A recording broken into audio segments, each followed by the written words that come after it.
Joker Hamid পলাইছে, কেমনে পলাইছে, কে কে দায়ী আমরা খুঁজে বের করছি।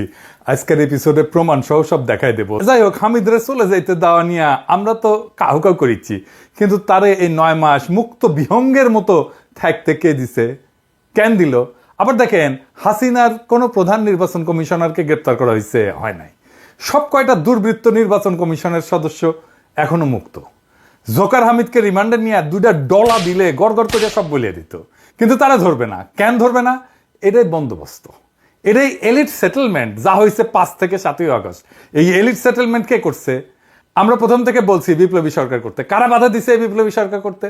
কারা এই বুইরা খাটাস উপদেষ্টাদের ঠাইসে ঠাইসে ঢুকাইছে, অপদার্থদেরকে ঠেসে ঠেসে ঢুকাইছে, এখনো ঢুকাইতেছে? কারা রিকমেন্ড করছে, নাম প্রস্তাব করছে উপদেষ্টাদের? এর প্রথম দায় ছাত্রদের। নাহিদ, আসিফ, মাহফুজ এই 3জন ক্রুশিয়াল ভূমিকা রাখছে উপদেষ্টা সিলেকশনে। এরপরে দ্বিতীয় দায় হইতেছে আসিফ নজরুলের, সেই মূল ভূমিকা রাখছে রাজনীতির বাইরে সিভিল সোসাইটির তরফ থেকে।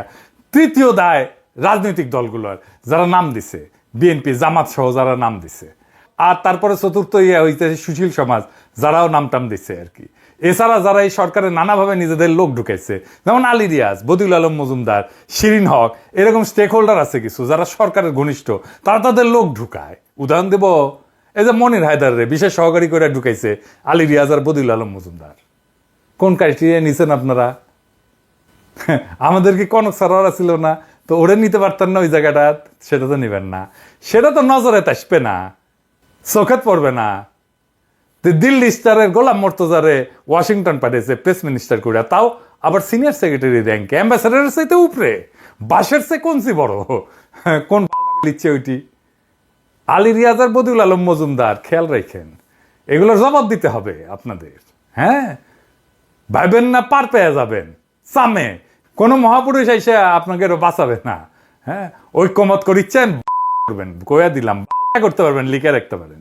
আমি গেলে খেয়াল করিচ্ছি, ওই যমুনার যায় যারা ঢুকিচ্ছে না, তাদের কারো কারো গোয়ার তেল জমিচ্ছে, তেল তেল তেল কেমনে বের করা লাগে আমি জানি।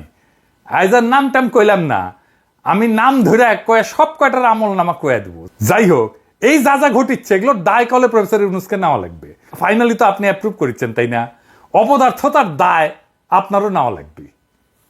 হামিদ তো বাসা থেকে বাড়িত না, যদি না ওয়াকার গ্রিন সিগন্যাল দিত। তা হামিদ তেলে বাসা থেকে বেরিয়েছে কার সাহসে?